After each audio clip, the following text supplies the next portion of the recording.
പെറുവിലെ മച്ചു പിച്ചു. പർവ്വതനിരകൾക്ക് മുകളിൽ നിർമ്മിച്ച ഈ പുരാതന നഗരം മനുഷ്യന്റെ വാസ്തുവിദ്യയിലെ ഒരു അത്ഭുതമാണ്. ജോർദാനിലെ പെട്ര.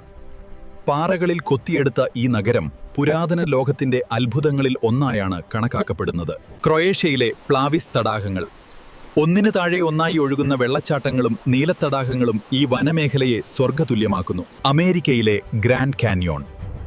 പ്രകൃതി ലക്ഷക്കണക്കിന് വർഷങ്ങൾ കൊണ്ട് കല്ലുകളിൽ തീർത്ത ഈ വിസ്മയം ലോകപ്രശസ്തമാണ്. ഇറ്റലിയിലെ അമൽഫി തീരം. കടലിനോട് ചേർന്ന് നിൽക്കുന്ന വർണ്ണാഭമായ കെട്ടിടങ്ങളും മനോഹരമായ പ്രകൃതിയും ഇതിനെ വശ്യമാക്കുന്നു. ലോകത്തിലെ ഏറ്റവും വലിയ വെള്ളച്ചാട്ടങ്ങളിൽ ഒന്നായ വിക്ടോറിയ ഫോൾസ്. ഇതിന്റെ ഗർജനം കിലോമീറ്ററുകൾക്ക് അപ്പുറം വരെ കേൾക്കാൻ സാധിക്കും. എക്വഡോറിലെ ഗാലപാഗോസ് ദ്വീപുകൾ. ലോകത്ത് മറ്റൊരിടത്തും കാണാത്ത അപൂർവ ജീവികളുടെയും സസ്യങ്ങളുടെയും കലവറയാണിത്. തായ്ലാൻഡിലെ ഫീഫി ദ്വീപുകൾ. പ്രകൃതി ഭന്തകിയും തെളിഞ്ഞ കടൽജലവും കൊണ്ട് ഈ ദ്വീപുകൾ സഞ്ചാരികളുടെ പ്രിയപ്പെട്ട ഇടമാണ്. തുർക്കിയിലെ കാപ്പഡോഷ്യ. പാറക്കെട്ടുകൾക്ക് മുകളിലൂടെ നൂറക്കണക്കിന് ഹോട്ട് എയർ ബലൂണുകൾ പറന്നുയരുന്നത് അതിമനോഹരമായ കാഴ്ചയാണ്. കാണാൻ ഇനിയുമേറെ വിസ്മയങ്ങൾ ഈ ലോകത്തുണ്ട്. ഇതിലേത് സ്ഥലമാണ് നിങ്ങൾക്ക് പ്രിയപ്പെട്ടത്? കമന്റ് ചെയ്യൂ. നന്ദി.